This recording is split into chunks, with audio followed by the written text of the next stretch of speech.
Desde logo, não estamos aqui uniformizados com cores políticas, nem com cores partidárias. Estamos uniformizados com o único pensamento, que todos somos angolanos. E aquilo que nos une é maior do que aquilo que nos divide. É nesse pensamento que nós hoje, 8 de novembro, estamos a realizar o nosso ato de marcha em homenagem aos 50 anos da nossa independência. E nós temos aqui muitos jovens. Por isso é que quando nós estávamos a entoar o hino da República, tínhamos jovens a andarem, a passearem, a saírem de um lado para o outro, porque para eles isso não representa nada. Mas são esses jovens que daqui a 10, 15 anos vão ser os responsáveis deste país. Porque é impossível os mais velhos de hoje continuarem, não é verdade? Nós que estamos aqui hoje nas vestes de governadores, se calhar temos mais 5, 10 anos, vamos deixar o espaço. E esse espaço vai ter que ser ocupado por algum jovem, não é assim? E então os jovens têm que se preocupar a perceberem bem o que é essa Angola, que é o seu país. Tem que perceber bem o que é a bandeira da República. Tem que perceber bem o que é o hino da República. Tem que perceber bem o que é o presidente da República. São os 3 principais símbolos da nossa nação. E quando está a tocar o hino da República, o que o cidadão deve fazer? Colocar-se em pé, em sentido, e olhar para frente. Se um jovem hoje não sabe o que é isso, então temos muitos problemas. Problemas esses que as igrejas têm que resolver, os sobas têm que resolver, as famílias têm que resolver, os políticos têm que resolver. Mas nós hoje não viemos falar de coisas feias nem coisas erradas. Viemos falar de paz, unidade nacional e reconciliação. Desde logo, para um ato desse, precisamos de falar da trajetória do nosso país. Meus caros compatriotas, Angola começou a ser construída há muito tempo, desde a década de 40, quando jovens nacionalistas deste país decidiram lutar contra o colonialismo português. E destes jovens, na década de 40, 50 e 60, marcaram uma época em que precisamos de refrescar algumas memórias. 1948, 15 de março, Holden Roberto fundou o quê? A FNLA, Frente Nacional de Libertação de Angola. A 10 de dezembro de 1956, Pinto de Andrade, Viriato da Cruz e Onofre dos Santos, Ilídio Machados e outros fundam o MPLA, que depois, em 1962, Agostinho Neto assume o MPLA. Repito, 10 de dezembro de 1956. Em 1966, a 13 de março, na região de Muangai, no Mochico, Jonas Savimbi realiza o primeiro congresso da UNITA e funda a UNITA. Passando esses 3 movimentos de libertação nacional a lutarem contra o colonialismo português. E são esses 3 líderes que fizeram os colonos, na altura Salazar, então primeiro-ministro do governo de Portugal, começa a sentir a pressão da comunidade internacional. porque na década de 60, algumas colônias já tinham começado a abandonar os seus países. Estamos a falar de França, da Inglaterra e da Espanha. Mas Portugal insistia em manter os países que estavam sob seu comando como colônias de Portugal. E foi aí que as Nações Unidas, que foram criadas depois da Segunda Guerra Mundial de 1945, decidiu juntar esses movimentos de libertação nacional. Estamos a falar do PAIGC, que lutava pela independência da Guiné e de Cabo Verde, o MCTP do Santo Tomé, a Frelimo de Moçambique e, na altura, outros movimentos de libertação que lutavam por Angola, a UNITA, a FNLA e o MPLA. E foram realizados vários encontros para poder persuadir Salazar a largar esses territórios. E Salazar, na altura, tomou uma decisão histórica. Quando começou a ser pressionado, decidiu transformar esses países em províncias de Portugal. E as Nações Unidas perguntaram a Salazar: como é que você vai dirigir províncias que estão a mais de 5.000 quilômetros de Portugal? E Salazar dizia: são territórios de Portugal. E é nesse contexto que o mundo virou as costas a Salazar, tendo começado a haver várias correntes a apoiar os movimentos de libertação que estavam sob o comando de Portugal. Até que depois, por esta pressão intensa, Portugal vê-se envolvido num golpe de Estado, a revolta dos capitães, de abril. E logo a seguir, depois de terem feito muitas tentativas de vários acordos, também elaborou-se o Acordo de Alvor. Esse Acordo de Alvor foi assinado entre o governo de Portugal, o MPLA, a UNITA e a FNLA. O Acordo de Alvor dizia que tinha que se criar a primeira Constituição da República de Angola, e foi feita. O Acordo de Alvor dizia também que tinham que se realizar eleições em 1976. O Acordo de Alvor também dizia que no dia 11 de novembro de 1975 tinha que se proclamar a independência de Angola e a capital seria Luanda. Estava escrito.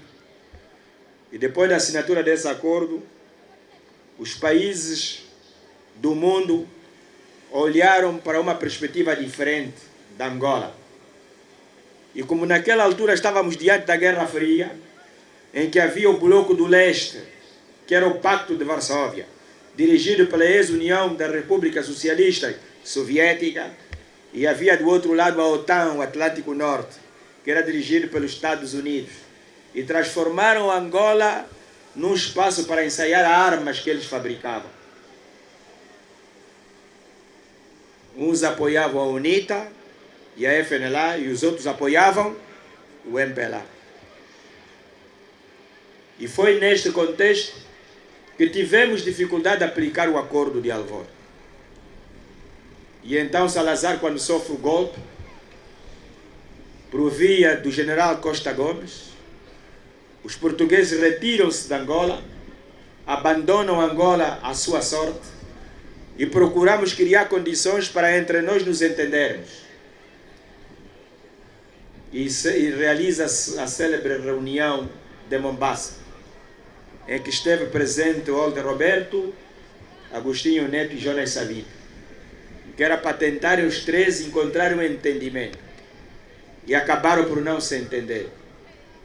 E nesse fraco entendimento, comunicaram eles aqueles que lhes estavam a apoiar, e os três decidiram ir em direção a Luanda, para chegar todos antes do dia 11 de novembro de 1975. E aí começou a discórdia entre nós. tendo essa intenção de chegar a Luanda, provocado muito sangue. Já antes tinha ocorrido 4 de fevereiro de 61, tinha ocorrido 15 de março de 61. Um ato praticado pela FNLA e o outro ato praticado pelo MPLA.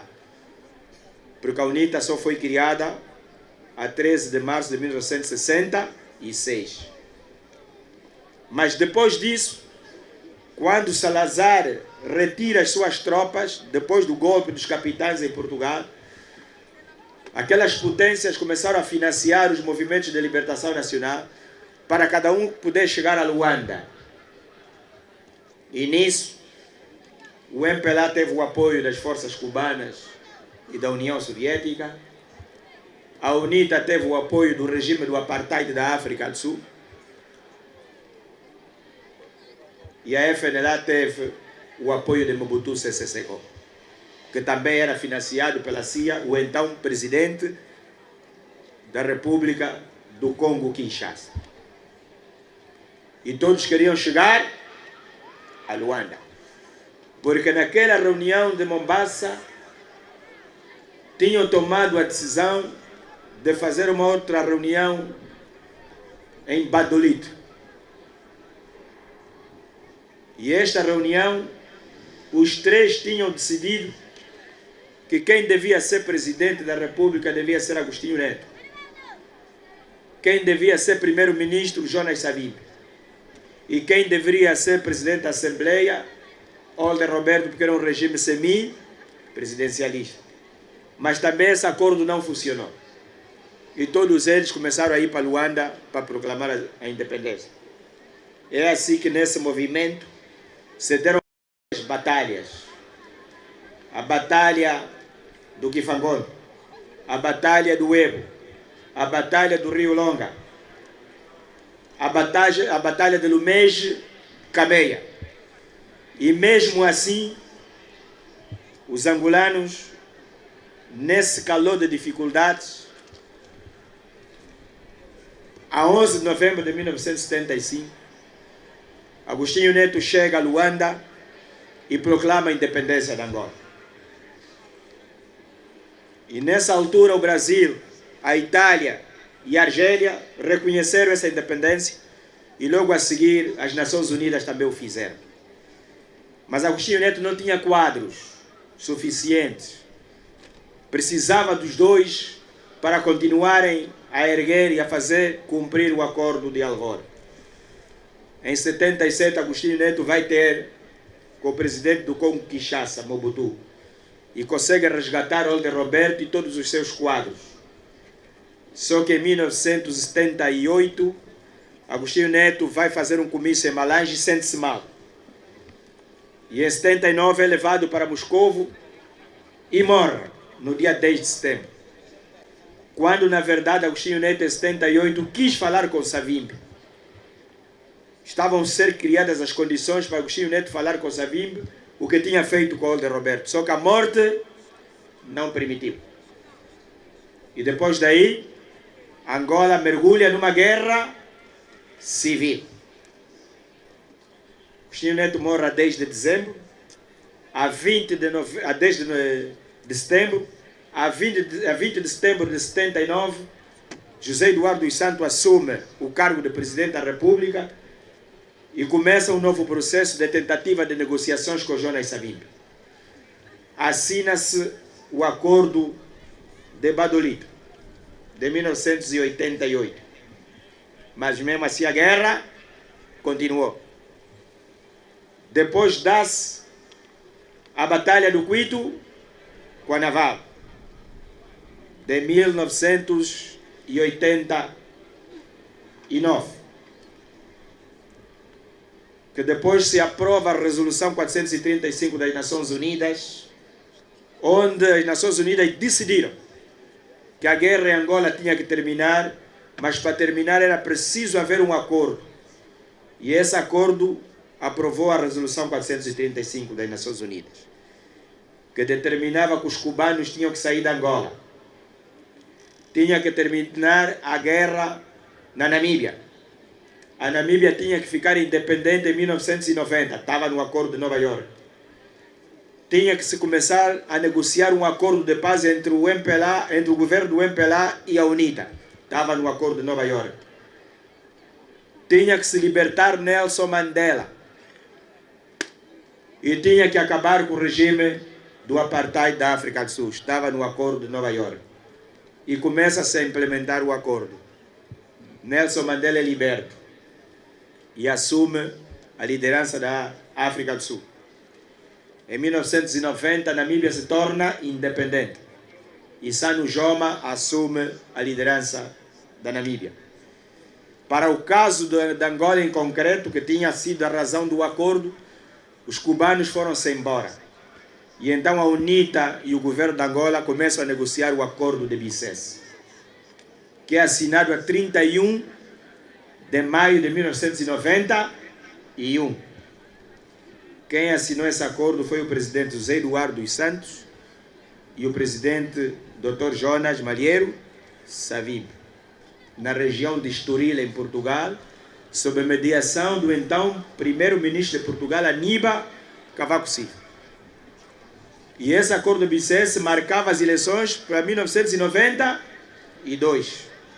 Também o acordo de Bicesse dizia que tínhamos que formar o Exército Nacional Único,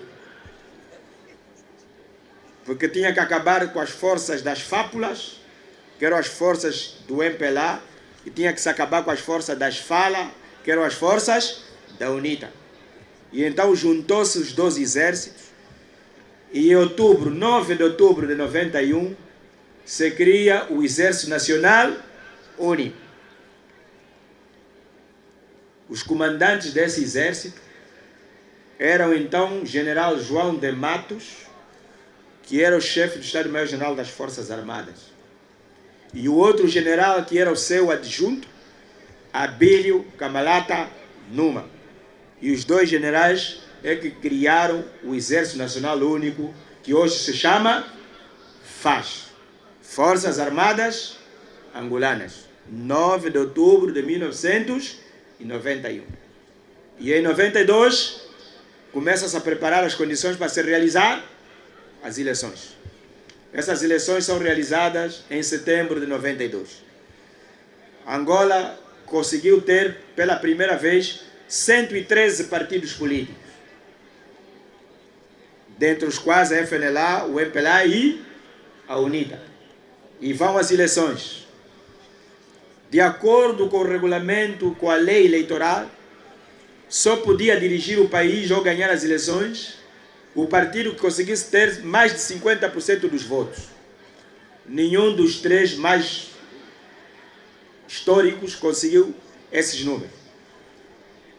José Eduardo dos Santos conseguiu 46% dos votos, Jonas Savimbi conseguiu 36% dos votos. E a lei eleitoral dizia que os dois mais votados tinham que ir à segunda volta. E não acontece essa segunda volta porque depois houve discordâncias e houve desentendimentos. E o que continuou? A guerra.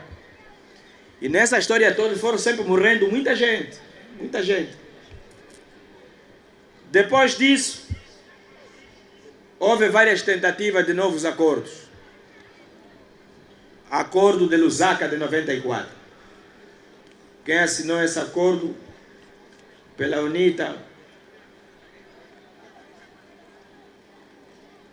e outro acordo, o mesmo acordo assinado pelo governo de Angola em Lusaka, sob a mediação de Frederico Chiluba, duas entidades desses dois movimentos de libertação nacional, mas um como governo, assinaram o acordo de Lusaka. E este acordo também fracassou, porque a guerra continuou. Depois houve um protocolo do Namíbia, 96. Também fracassou esse acordo. Depois continuaram-se mais negociações e mais negociações. Chegou uma altura que o mundo estava cansado de vender armas a Angola para matar o seu povo. E então, em 2000, há uma declaração que foi feita pelas Nações Unidas que considerava que Angola tinha que ter paz a qualquer preço.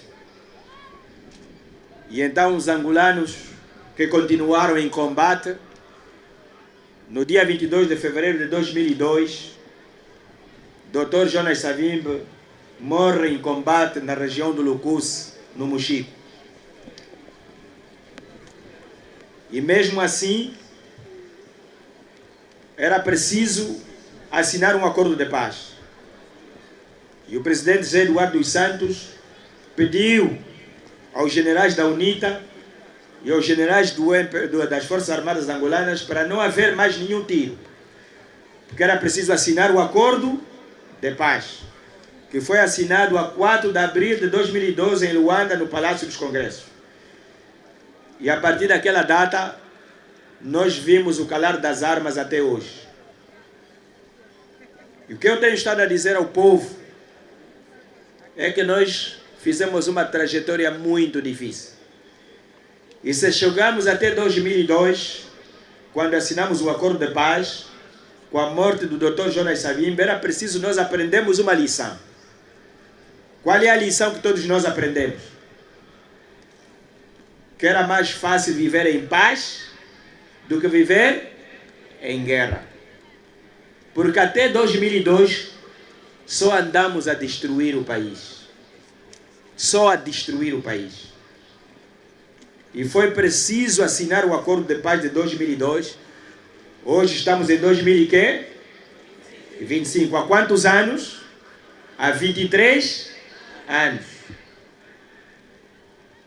E nós só começamos a recuperar o país depois de nós termos ficado aqueles anos todos a partir pontes, a partir estradas, a partir prédios, a partir casas.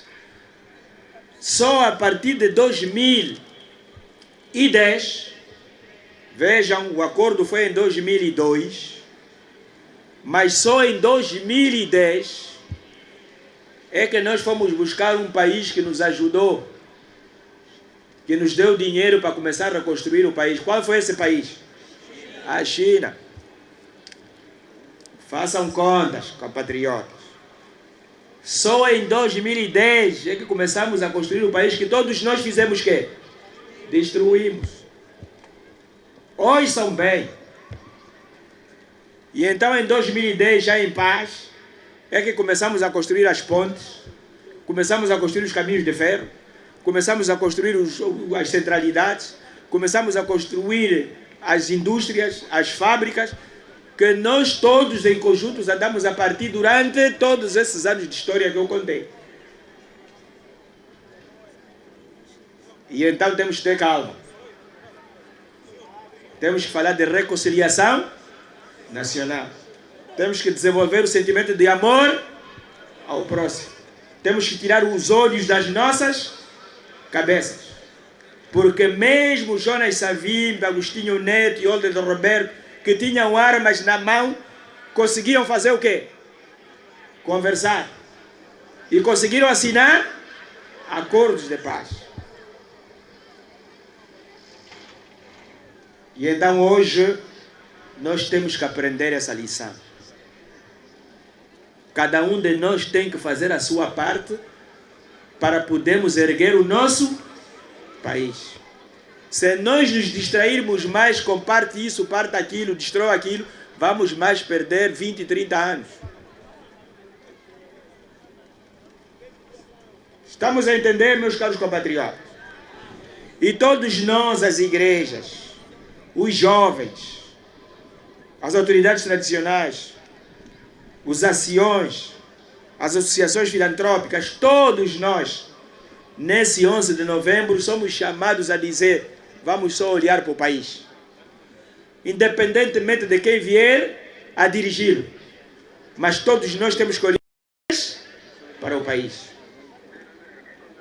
E é a pensar assim que a coisa de 3 dias atrás, o presidente da República de Angola, João Lourenço, tomou uma decisão histórica. Decisão histórica. E esse senhor que está a falar para vocês, também estive lá. assisti com os meus próprios olhos. Quando o presidente João Lourenço decidiu, no dia 6 de novembro, no Hotel Intercontinental, homenagear aquilo que eu contei aqui durante a minha narrativa. Aqueles que lutaram pela nossa liberdade, nomeadamente Olden Roberto e Jonas Savimbi e Agostinho Neto. Isso merece salva de palmas.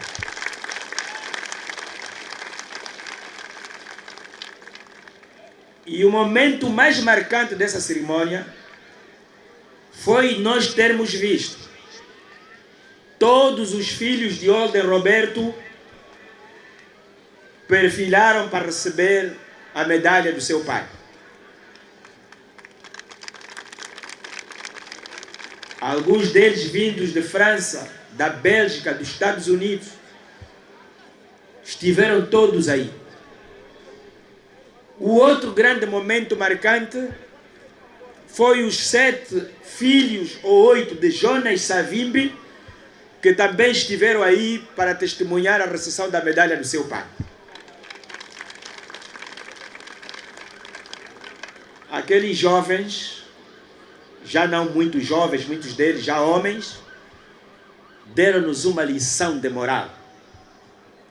Deram-nos uma lição de solidariedade, de reconciliação. Deram-nos uma lição de fé ao seu país. Nos deram uma lição de propriedade, de posse. Eles conseguiram descarregar todos os ódios que andavam nas cabeças de cada um de nós. Ninguém faz paz, ninguém desenvolve se tiver rancor no seu coração. Está certo, meus compatriotas? A melhor forma de você estar na vida é ter o seu coração leve, ter o seu coração limpo, mesmo que te fizerem mal. E compreenda sempre, se alguém te fez alguma coisa, é porque você fez outra. E as pessoas que ouvirem dizer, como você não disse o que é que você fez, vão querer te apoiar. Mas você assim não vai conseguir se limpar. Conta o quê? A verdade. E se você contar a verdade, o que é que os outros vão fazer? Vão te entender ou vão te perdoar. E então o que é que eu quero dizer nesse 11 de novembro de 1975, que hoje estamos a fazê-lo em 2025? Falem só a verdade. Porque a igreja diz que a verdade é que faz o quê? É que liberta. Mesmo vocês que hoje estão aqui e têm um segredo que nunca contaram às vossas mulheres ou aos vossos maridos, hoje, no âmbito dos 50 anos, estão perdoados.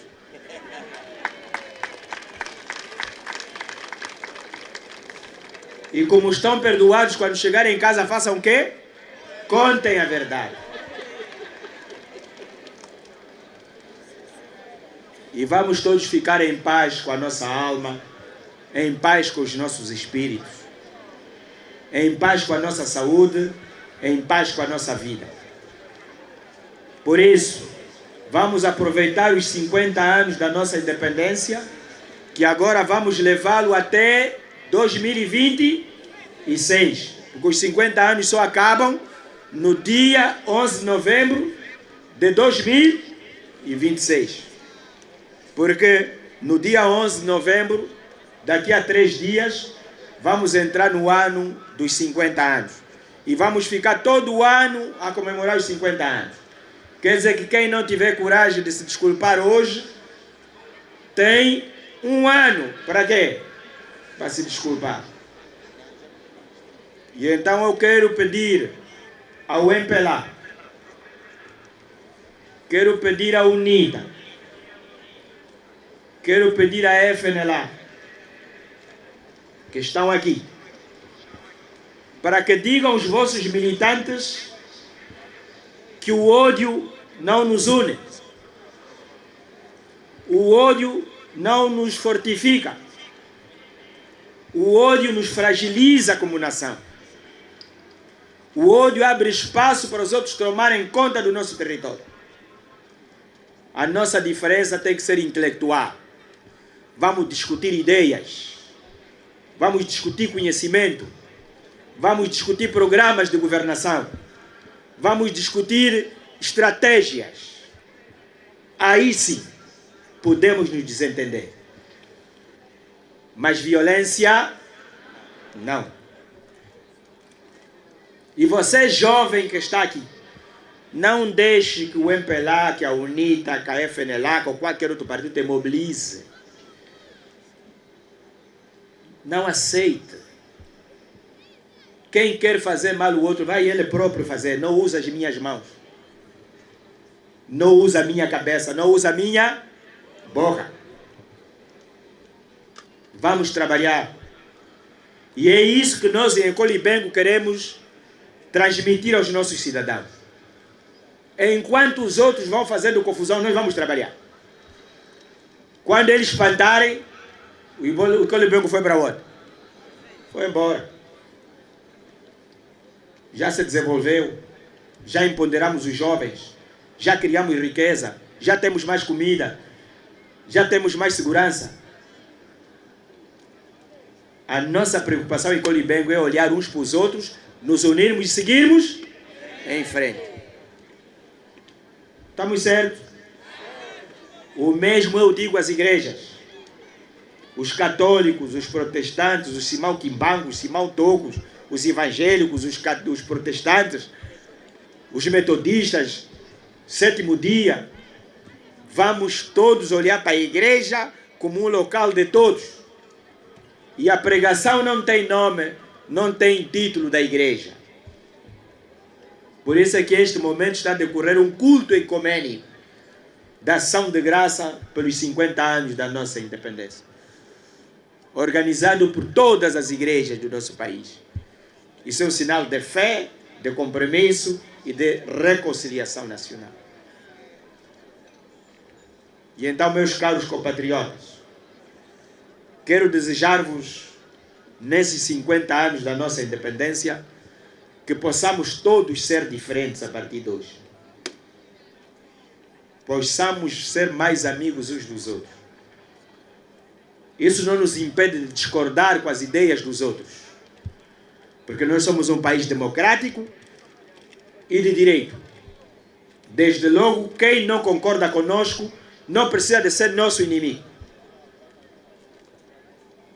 Mas todos temos que cumprir o quê? A lei. Porque perante a nação, todos nós devemos obediência a um documento que se chama Constituição. E deste particular, tenho consciência que nós unidos somos mais fortes. Por isso é que o nosso lema é: fazemos com todos e com todos. Só vê o nascer do sol quem acorda cedo. E para fechar a minha intervenção, eu quero pedir a todos que percebam uma coisa que eu vou falar aqui.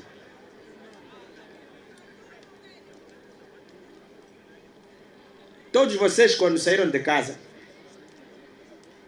tomaram banho de alguma maneira. Não é verdade? Nos tomaram banho no rio. Os que tomaram banho no rio, água corrente, né? Foram se atirando água, meteram sabonete, olharam se estava alguém a espreitar. E o lixo que saiu do vosso corpo foi para onde? Foi para onde? A correnteza do rio levou. Estão limpos. Eles tomaram banho no rio. Há uns que tomaram banho de chuveiro. Ficaram em casa, abriram a torneira, embaixo do chuveiro, o chuveiro caiu, meteram sabonete. Para onde é que foi o lixo? para o esgoto. Agora preste atenção. Os que tomaram banho de caneca na banheira. E é a maioria. Isso dói o meu coração. Quando nós permitimos que o cidadão continue a não ter água, tomar banho de chuveiro na caneca, vou vos dizer o que acontece. Tenho a banheira à minha frente e tenho lá uma caneca ou uma jarra, não é? E então eu pego na jarra ou com as mãos e atiro água no corpo, certo? Essa água que eu atirei no corpo, está a cair aonde? Na banheira. Depois pego no sabonete, passo lá na banheira, esfrego o sabonete, pego na caneca e a água que está saindo do meu corpo está a cair aonde? E eu depois continuo com a mesma água a me lavar, não é? Depois, todos os três, cada um tem uma toalha para se limpar. Quem se limpou, quem tomou banho no rio se limpou, na toalha ficou o quê? Nada. Não é? O lixo foi o rio. Quem limpou, quem tomou banho no chuveiro, a toalha também ficou limpa. Quem tomou banho na banheira, o que é que ficou na toalha? Sujidade. E todos os dias ele usa a mesma toalha. Ele toma banho, mas está sujo. Toma banho, mas está sujo. Toma banho, mas está sujo. Eu estou a vos pedir para vocês irem pensar o que é que eu disse. Muito obrigado pela vossa presença.